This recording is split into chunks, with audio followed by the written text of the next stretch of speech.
Je me bats contre les informations documentées inutiles. L'audit de certification vient de se terminer. Les résultats sont encourageants, mais l'auditeur a pointé une non-conformité mineure sur une exigence très précise de la norme ISO 9001.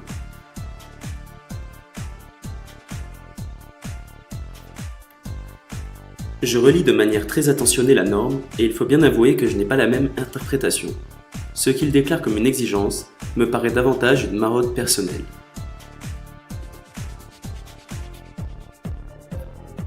Je prends du recul et je mets de côté mon amertume personnelle. Mais maintenant me voilà dans une situation délicate.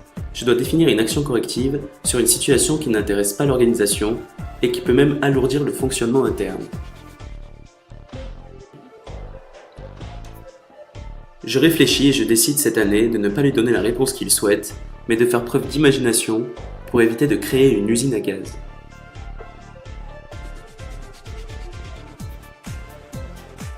Je lui propose donc une action corrective en lien avec l'esprit de la version 2015.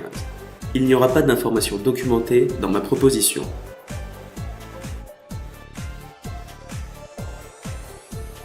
Et nous voilà désormais au cœur de la problématique de la norme ISO 9001 version 2015.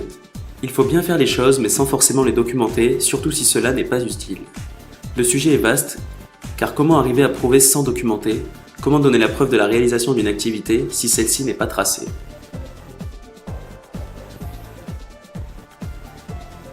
Rien documenter n'est certainement pas la bonne solution, car on est dans la culture du verbal et on connaît parfaitement les limites et les détournements possibles. Tout documenter n'est pas non plus la bonne solution, car cela génère de fortes contraintes pour l'organisation et peut s'avérer très chronophage.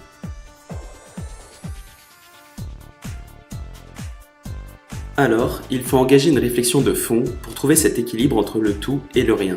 Tout est question de risque.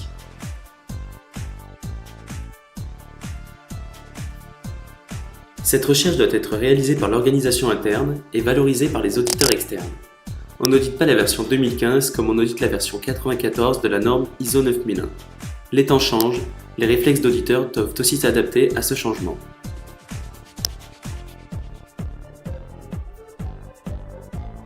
Trop souvent, des édifices ont été construits dans les organisations pour répondre à des remarques d'auditeurs.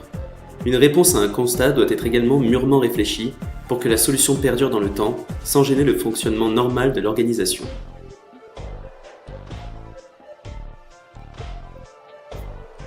Pour conclure, rien ne sert de faire trop de promesses comme réponse à un constat, car cette bonne intention, à court terme, peut s'avérer une véritable contrainte dans le temps.